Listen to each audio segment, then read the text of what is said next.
ललदेद अस्पताल श्रीनगर में नौजायदा बच्चे की मौत के मामले में पुलिस ने 2 सिक्योरिटी एहलकारों को गिरफ्तार किया है। वाज़ेह कि न्यूज़ 18 उर्दू ने इस मामले का पर्दाफाश किया था, जिसके बाद पहले 2 खातून मुलाजमीन को नौकरी से बरतरफ किया गया था और आज पुलिस ने इस ज़िम्न में दफा 304 के तहत मामला दर्ज कर लिया और मुलाजमीन को गिरफ्तार करके वुमेन पुलिस स्टेशन में बंद कर दिया। SHO राजबाग पुलिस स्टेशन ने बताया कि गैर इरादी कत्ल का केस दर्ज किया गया है और इस मामले पर मजीद जानकारी के लिए सीधे बात करते हैं न्यूज़ 18 उर्दू के senior associate editor Shabbir Ahmed, जिन्होंने इस जुर्म का पर्दाफाश किया था। शब्बीर, ये पूरा मामला क्या था और इस पर जो कार्रवाई हो रही है, क्या अपडेट आप बताएंगे? इसका जो मामला ये था कि एक शख्स जिसके बच्चा पैदा हो गया था, वहां पे जिसकी अहलिया जो थी, बच्चा पैदा हो गया था और फिर उसको खुद ही बताया गया था कि इसको आप ICU में ले जाओ, बच्चा बीमार है। तो वहां पे जो सिक्योरिटी गार्ड्स है, उन्होंने इनको रोका और इस दौरान उस बच्चे की मौत हो जाती है। जो कल्पेबल होमिसाइड का केस बना है 304 में, इसका मतलब ये है कि एक ऐसी मुजरिमाना हरकत जिसके नतीजे में किसी की मौत हो जाती है, ये केस दर्ज किया गया है और ये गिरफ्तारियां हुई है। लेकिन मामला यहाँ पे जिलानी खत्म नहीं होता। मामला अब एक बार नहीं 2 बार इस्टेब्लिश हो गया। जो हमने बताया था वो ये कि एक वालिद को बच्चा दिया गया जो बीमार बच्चा था, ये पैदा होते ही वो बीमार था और उससे खुद कहा गया कि आप इसको इंतहाई निगहदाश्त वाले यूनिट यानी ICU जिसे नीकू कहते हैं वहां पे ललदेद में, वहां लेके जाओ। इनकी तो गिरफ्तारी हो गई, जो सिक्योरिटी गार्ड्स थे, इनकी गिरफ्तारी हो गई और इन पे केस लगाया गया। लेकिन उस तिबी अमले का क्या, जिन्होंने SOPs के खिलाफ ऐसे में एक बीमार बच्चे को पैदा होने के बाद सीधे तौर लेबर रूम से अपने वालिद के हाथ में थमा दिया, जो बिल्कुल एक जुर्म है और इसकी अभी तहकीकात होनी है और हम इस पे लगे हुए हैं कि इस तरह की एक इतनी बड़ी गलती कैसे हो सकती है। एक अस्पताल में अगर एक बच्चे का जन्म होता है और वो बीमार होता है, तो उसको अगर इंतहाई निगहदाश्त वाले यूनिट में ले जाना है तो ये काम तिबी अमले का है। उस डॉक्टर को अपने तिबी अमले के जरिए इस बच्चे को इंतहाई निगहदाश्त वाले यूनिट में यानी ICU में लेके जाना चाहिए था, लेकिन ऐसा हुआ नहीं। मिठाई का मामला ललदेद में एक बहुत पुराना मामला है और वहां पे ऐसे मामला कई बार हुए हैं कि बच्चा दिया नहीं। इस शख्स ने भी, इस गरीब शख्स ने भी 800 रुपए पहले ही दे दिए थे। 200 रुपए और मांगने के उस इसरार में ये बच्चा 10 मिनट तक वहां ठहरा रहा, जिसको हॉस्पिटल इंतजामिया ने भी इस्टेब्लिश किया और अब केस जब दायर हो गया है, वहां पे भी ये इस्टेब्लिश हो गया कि ऐसा हुआ। जब ऐसा हुआ, उन सिक्योरिटी गार्ड के खिलाफ अगर कार्रवाई जो हुई है, तो उस तिब्बी अमले का क्या, जिन्होंने एक नवजायद बीमार बच्चे को एक वालिद के हाथ में थमा दिया और उसे कह दिया कि इसे ICU में लेके जाओ। तो हम इसके बराबर इस मामले पे बने रहेंगे। 2019 में तो तिब्बी अमला जो इसका आप जिम्मेदार बता रहे हैं, तो उस ताल्लुक से वहां पर इंतजामिया का क्या कहना है? यहाँ पर तो सिर्फ 2 सिक्योरिटी एहलकार और 2 खातून मुलाजमीन पर कार्रवाई हुई है। जिलानी बिल्कुल सही। इब्तदाई तौर पे जब इस मामले को हमने सामने लाया तो जो वहां के मेडिकल सुपरिटेंडेंट है, उन्होंने फौरी तौर ये कार्रवाई की कि उन्होंने एस्टैब्लिश कर दिया कि मामला ये है।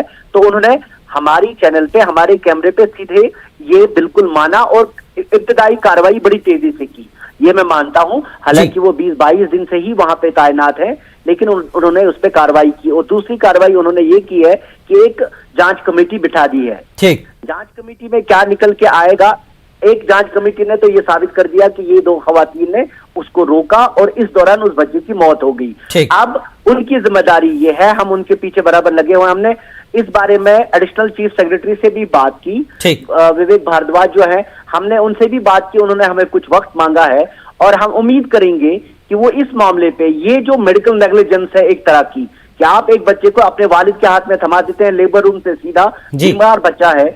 अब इन सिक्योरिटी गार्ड ने क्या किया, उनके खिलाफ तो केस हो गया, लेकिन उनका क्या, जो तिब्बी अमला, जो डॉक्टर, जो बाकी पैरामेडिकल स्टाफ वहां था, जिनकी ये जिम्मेदारी बनती थी कि उसको एक सही तरीके से नीकू तक पहुंचाया जाए, इस पे हमने बात की है। मैं आपको जिलानी एक बदकिस्मती की बात बताऊं, 2019 में भी हमने ऐसा ही एक मामला मंजराम पे लाया था जी। और दूर दराज एक गुजर शख्स का मामला था, उस पे भी एक जांच बैठी, काफी देर तक उसमें जांच हुई, अदालत भी मामला पहुंचा, लेकिन अल्टीमेटली जो कार्रवाइयां फिर होती नहीं है। यहाँ पे पहले तो वजीरों के हाथ चापलूसियां होती थी, लेकिन आजकल ये जो हमारे डायरेक्टर्स बैठे हुए हैं ये चापलूसियां करते हैं जो बाकी उनके आला अफसरान हैं। परसों जब मैंने एक ये सवाल इनसे एडिशनल चीफ सेक्रेटरी से पूछा तो वहां पे एक शख्स ऐसे थे, बड़े ऑफिसर हैं, वो मुझे रोकने की कोशिश कर रहे थे कि साहब का मूड अभी ठीक है, ये खराब खबर उन्हें मत सुनाओ। तो आप समझ सकते हैं कि इस तरह की सूरत हाल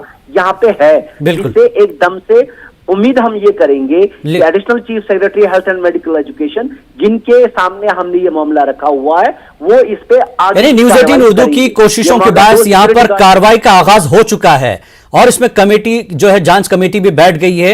ये न्यूज़ 18 उर्दू की एक बड़ी कामयाबी है शब्बीर जी। बिल्कुल इस हद तक तो हम ला सके, लेकिन ये जो जिलानी एक क्या मामला होता है इसमें, ये गरीब लोग होते हैं दूर दराज इलाकों से, ये केसेस को फॉलो नहीं करते, ये नहीं चाहते हैं कि किसी एक तो बच्चा उनका मारा गया, ऊपर से कोर्ट कचहरी के चक्कर काटें।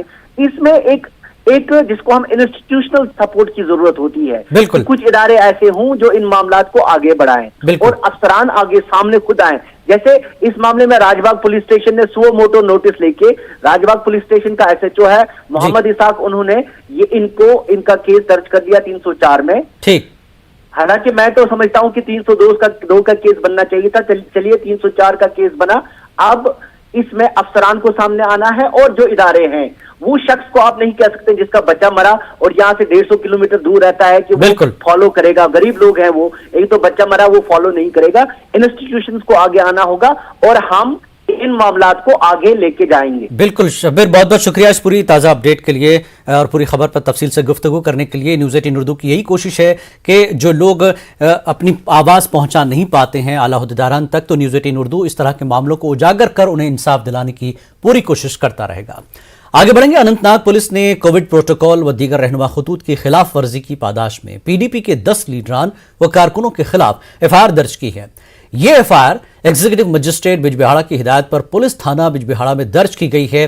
पीडीपी के 10 लीडरान व कारकुनों पर इल्जाम आयद किया गया है कि उन्होंने कोविड कवायद व जवाबित के नफाज की खिलाफ वर्जी करके साबिक वज़ीर आला मुफ्ती मोहम्मद सईद की बरसी पर एक रैली मुनक्किद की, जिसकी वजह से कोविड के फैलाव का खतरा पैदा हो गया।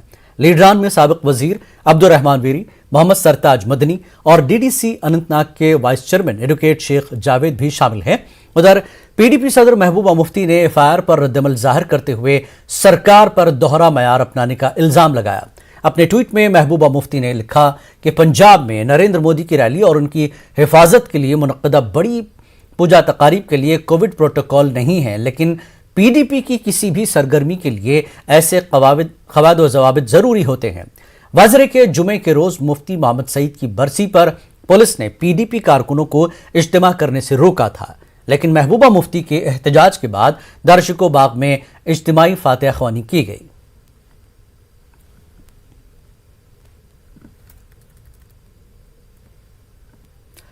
नई बस्ती अनंतनाग इलाके में आग की एक हौलनाक वारदात हुई। आतिशज़दगी के नतीजे में कई दुकानें और गोदाम जलकर खाकस्तर हो गए हैं, जबकि एक रिहायशी मकान को भी नुकसान पहुंचा है। तफसीलात के मुताबिक गुज़श्ता रात अचानक एक कारोबारी इमारत से आग नमूदार हुई, जिसने फौरी तौर पर इर्द गिर्द की मजीद इमारतों को अपनी लपेट में ले लिया, जिसके बाद फायर ब्रिगेड को मुतल्ले किया गया और आग को मजीद फैलने से रोका गया। आग की इस वारदात में करोड़ों रुपए मालियत का नुकसान हुआ है। पुलिस ने ज़िम्न में केस दर्ज करके मजीद तहकीकात शुरू कर दी है, जबकि आग लगने की वजूहात के बारे में भी पता लगाया जा रहा है।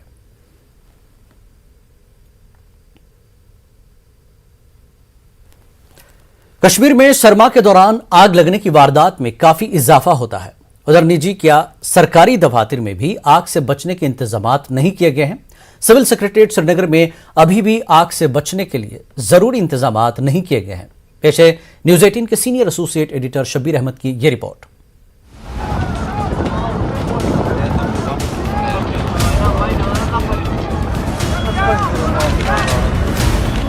कश्मीर में सरमा के महीने में आग की वारदात में बड़ा इजाफा दर्ज किया जाता है। साल 2022 के पहले महीने में ही डल झील के सतह पर हाउस बोट में लगी आग की यह वारदात और फिर एलसीए में सदर दफ्तर में लगी आग सुर्खियों में रही। साल 2021 में सरकारी आदादोशुमार के मुताबिक 2342 आग की वारदात रूनुमा हुई, जिनमें पिछले महीने यानी दिसंबर में 341 वारदात पेश आई। साल 2021 के दौरान कुल 1127 करोड़ रुपए की इमलाक आग की जद में आई, लेकिन फायर सर्विस महकमे की मदद से सिर्फ 70 करोड़ की इमलाक का नुकसान हुआ, बाकी बचा ली गई। दिसंबर में आग की वारदात में 5.5 करोड़ रुपए की मालियात का सामान आग की नजर हुआ। Deputy director fire and emergency services Bashir Ahmed कहते हैं कि सरमा में आग की सबसे बड़ी वजह बिजली से चलने वाले आलात हैं। इस पर जब घर और दफातर में पॉलिश की हुई लकड़ी हो तो मामला और संगीन हो जाता है।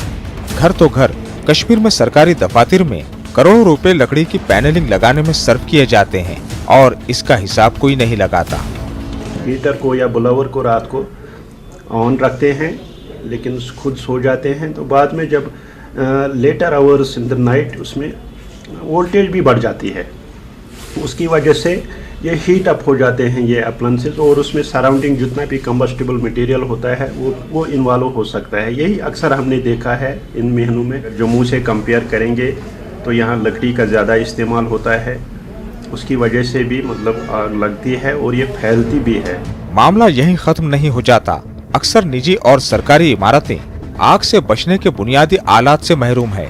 बड़े होटल हों या फिर सरकारी दफातर, इमरजेंसी में आग से निपटने का सामान या तो है ही नहीं या फिर बेकार पड़ा है। यहाँ तक कि खुद सिविल सेक्रेटरीट और असेंबली में भी जरूरी सामान मयसर नहीं है। हमारा सेक्रेटरीट देखिए, ये हाईएस्ट मतलब हाई राइज बिल्डिंग है और इसका हजम भी बहुत ज़्यादा है, तो इसमें फायर सेफ्टी मेजर्स होने चाहिए। पिछले साल से हमने देखा है 2-3 बार इधर सेक्रेटरीट में भी आग लगी, तो हमने सरकार को इन्फॉर्म किया थ्रू आवर कम्युनिकेशंस कि ऐसी बिल्डिंग में आग से बचाव के जो इंतज़ामात हैं, गैजेट्स हैं, इक्विपमेंट्स हैं, सप्रेशन फायर सप्रेशन सिस्टम्स जो है, inbuilt fire suppression system, assembly complex जो बहुत अच्छी बिल्डिंग बनी हुई है उसमें भी नहीं है, कि हम सिर्फ रिकमेंड करते हैं जब भी कोई, क्योंकि अगर कोई होटल वाला हमारे पास नहीं आएगा, हमें एनओसी दे दो, हम खुद नहीं जाते हैं उधर, क्योंकि we have not so much authority. Commercial building होती है तो म्यूनिसिपलिटी हमसे लेते हैं एनओसी, वो तो रिकमेंडेशंस ही होती हैं, तो उसको बाद उन्हें चाहिए जब वो मॉल या जब वो बिल्डिंग तैयार हो जाए, कमीशन हो जाए, तो उस वक्त हमारे फायर सेफ्टी मेजर्स जो हमने रिकमेंड किए हैं, whether those have been installed और नॉट, वो उनको देखना चाहिए, तभी तो उनको परमिशन मिलना चाहिए। Building permission Srinagar municipal corporation की जिम्मेदारी है कि वहां किसी भी इमारत की तामीर के वक्त और बाद में ये यकीनी बनाया जाए कि फायर एंड इमरजेंसी महकमा पहले जांच करे और यह हिफाजती सामान मैसर हो, तब जाके इमारत को खोलने की इजाजत दी जाए। अच्छी बात यह है कि अब महकमे दाखिला ने फायर इमरजेंसी ऑडिट की हिदायत दी है। उम्मीद करते हैं कि इसके बाद हालात बेहतर होंगे। न्यूज़ 18 उर्दू के लिए शब्बीर मीर की रिपोर्ट। वक्त एक ब्रेक के बाद फिर लौटेंगे।